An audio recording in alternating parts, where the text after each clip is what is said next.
adik-adik sini. Ya. Ya, silakan masuk, Mbak. Ya. Silakan langsung duduk.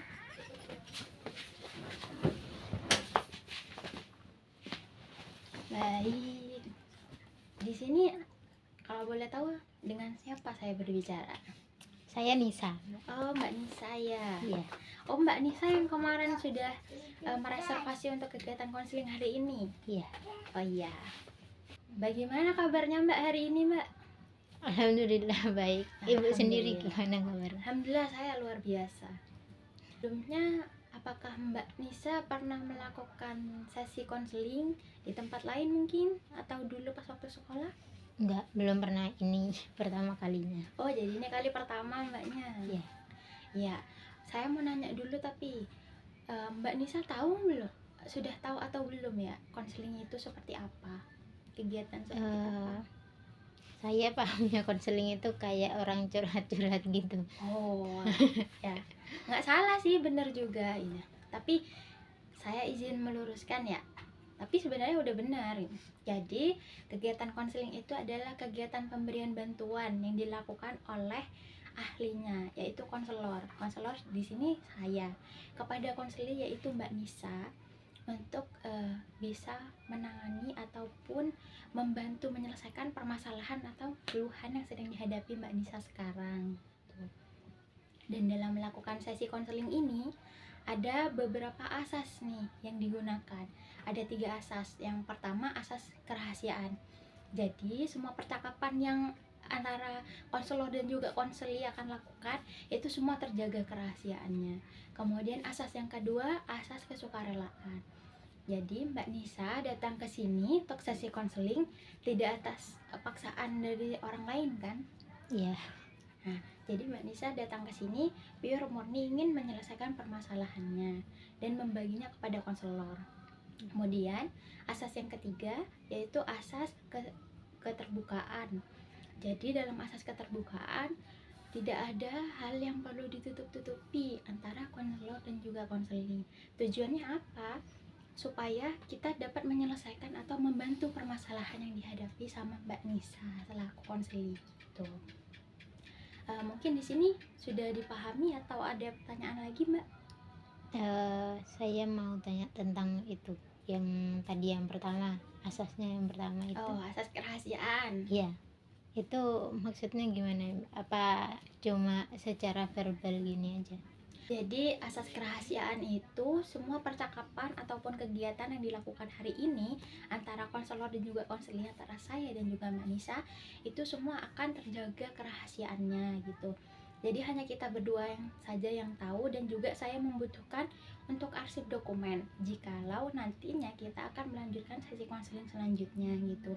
Dan juga nanti kalau misalkan saya dan juga Mbak Nisa membutuhkan penanganan referral kepada pihak ahli yang lainnya, mungkin saya akan menggunakan dokumen tersebut atas perizinan dari Mbak juga untuk dapat membantu penanganan dari masalah yang Mbak Nisa hadapi begitu.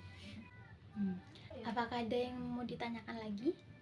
Enggak sih, cuma itu aja. Yeah. Jadi sekarang silakan Mbak Nisa menceritakan permasalahan ataupun hal-hal yang sedang dihadapi saat ini. Sebenarnya saya akhir-akhir ini ngerasa sensitif banget gitu, sensitif secara emosional gitu, karena hal-hal yang seharusnya nggak bikin saya marah itu saya malah ngerasanya marah gitu.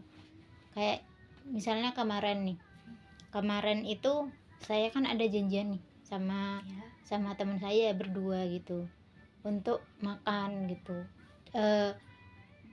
Kemarin itu ini kan saya habis ada kegiatan jadi capek banget, terus ngerasa lapar juga.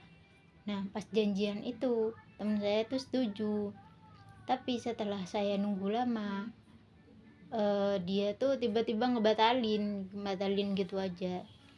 Jadinya saya sudah capek, lapar, masih dibuat kayak gitu, jadinya saya marah gitu, ngerasa sensitif gitu. Atau biasanya saya tuh senang-senang aja kalau dimintain pertolongan sama orang lain. Tapi kemarin itu akhir-akhir ini ketika saya dimintain bantuan gitu sama orang lain, cuma ngomong aja tuh saya ngerasa kayak saya cuma diambil butuhnya gitu aja gitu. Oh, seperti dimanfaatkan. Iya, kayak gitu.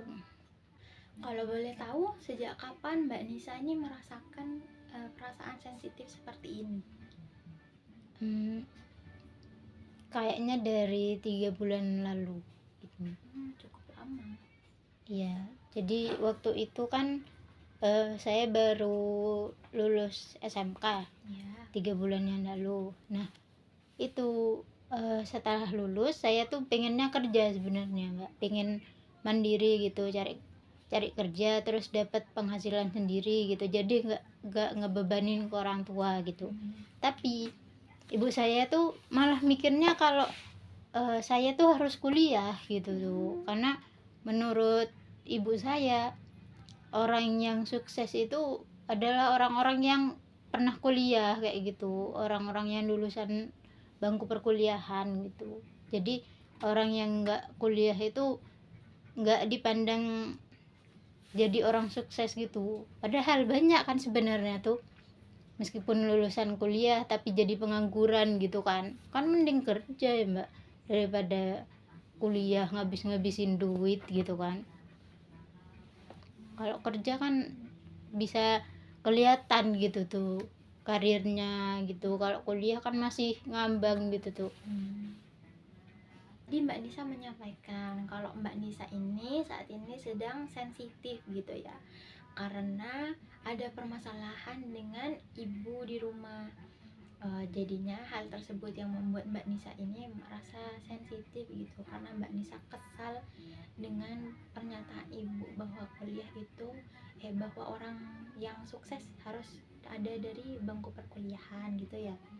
Nah, biasanya kalau misalkan Mbak Nisa lagi sensitif nih secara emosional, hal apa yang Mbak Nisa lakukan? Biasanya sih kalau lagi sensitif saya dengerin musik, tapi volumenya tuh dikencengin gitu. Tapi seringnya itu lebih ke cari pelampiasan di luar gitu tuh, Mbak, kayak ke rumahnya temen ataupun nongkrong gitu sama temen gitu. Jadi biar apa ya, mengalihkan pikiran gitu aja. Tapi pernah nggak Mbak Nisa jika ada dalam situasi tersebut gitu ya, dengan ibu, permasalahan dengan ibu, berusaha gitu untuk mengungkapkan perasaan atau keinginannya Mbak Nisa gitu, Mbak? Pernah, malah dulu itu sering banget gitu, karena ya itu ibu saya yang kekeh kalau ini kekeh mikir kalau orang yang dari lulusan perkuliahan itu sukses, sedangkan saya kan nggak mikir kayak gitu. Nah itu kalau saya ngasih tahu pendapat saya gitu, itu nggak pernah diterima gitu, tetap dibilang nggak mau tahu, pokoknya kalau dari lulusan perkuliahan tuh akan jadi sukses gitu, kamu kalau cuma lulusan kayak gini aja tuh nggak bakalan sukses, lihat dah ke depannya, digituin. Jadi saya kayak ngerasa jengkel banget gitu tuh. Jadi apa ya, kalau di rumah itu saya ngerasa kayak nggak ada yang mau nerima pendapat saya ataupun dengar gimana apa yang saya rasakan gitu. Jadi saya lebih ke mendam dan nyari pelampiasan di luar gitu. Oke, Mbak Nisa, terima kasih ya sudah bisa bercerita tentang permasalahannya. Sekarang Mbak Nisa bisa tenang dulu ya. Dari situasi itu yang sedang Mbak hadapi, kira-kira harapan Mbak Nisa nih dalam hubungan ibu dan juga anak ini seperti apa sih, terutama dalam suasana di rumah? Harapannya gimana? Ya harapannya sih ibu mau dengerin pendapat dan juga gimana perasaan saya, karena kan saya juga anak satu-satunya gitu. Masa sih nggak mau ngelihat anaknya mandiri gitu.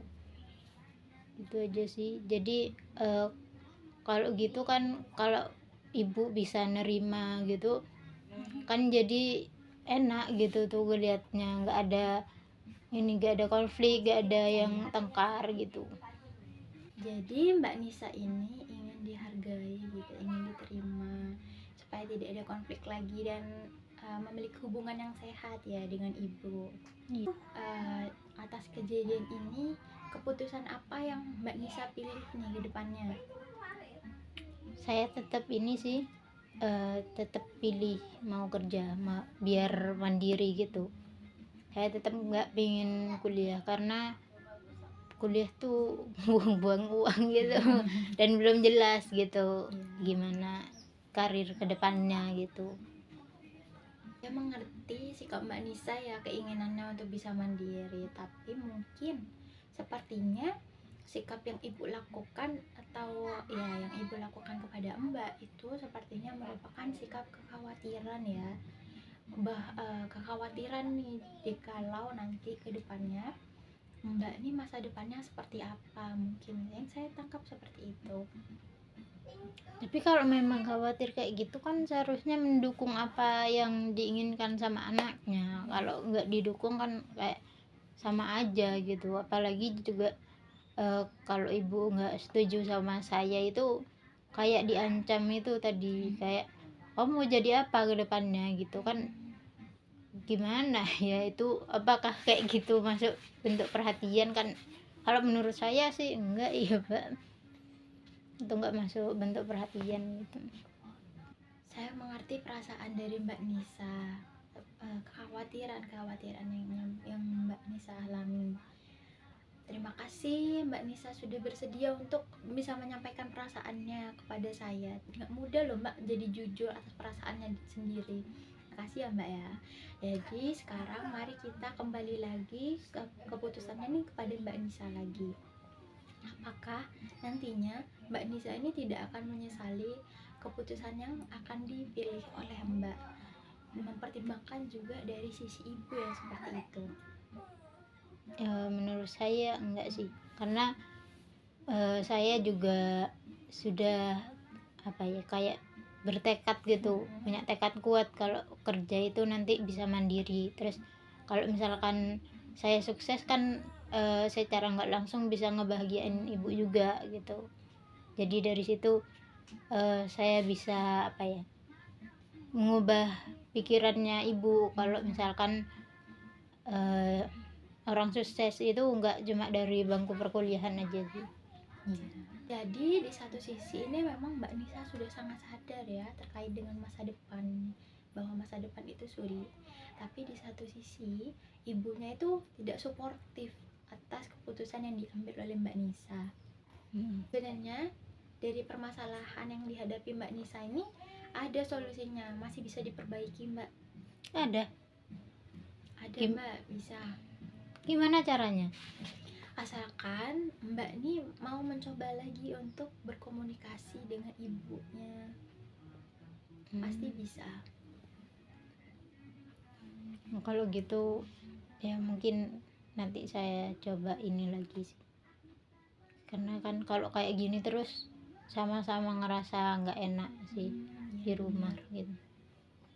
Gimana kalau dalam pertemuan sesi konseling selanjutnya kita ini melakukan praktek komunikasi yang baik gitu?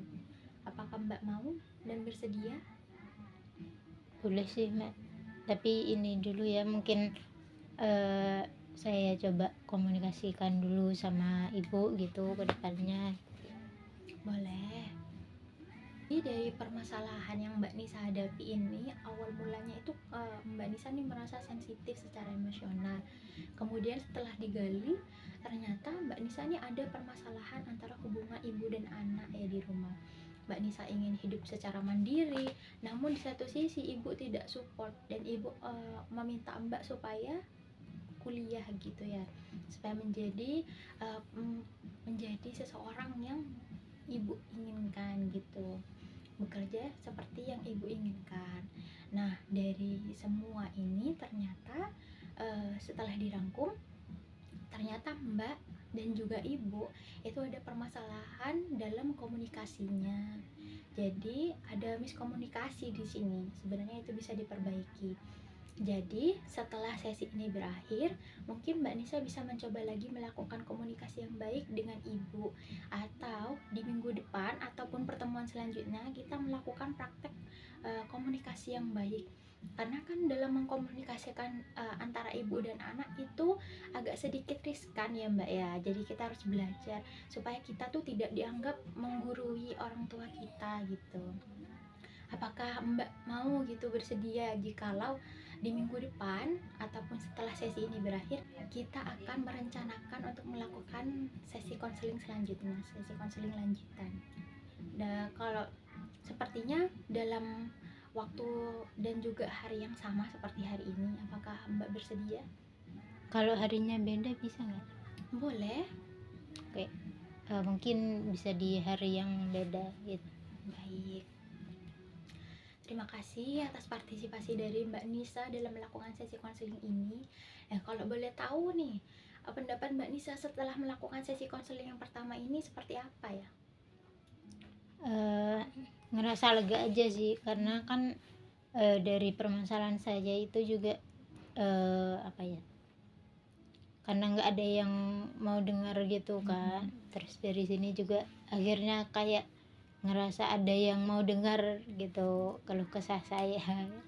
Jadi apa ya, jadi tahu gimana awal mula permasalahannya dan bisa tahu gimana ngatasin masalah itu sendiri sih. Alhamdulillah, sepertinya konseling hari ini lumayan ya. Iya. Terima kasih ya Mbak ya atas partisipasinya. Mungkin saya akhiri dulu sesi konseling yang saat ini sedang dilakukan, karena sebentar lagi saya akan melakukan sesi konseling selanjutnya dengan klien yang berbeda. Terima kasih ya Mbak ya. Ya, makasih kembali.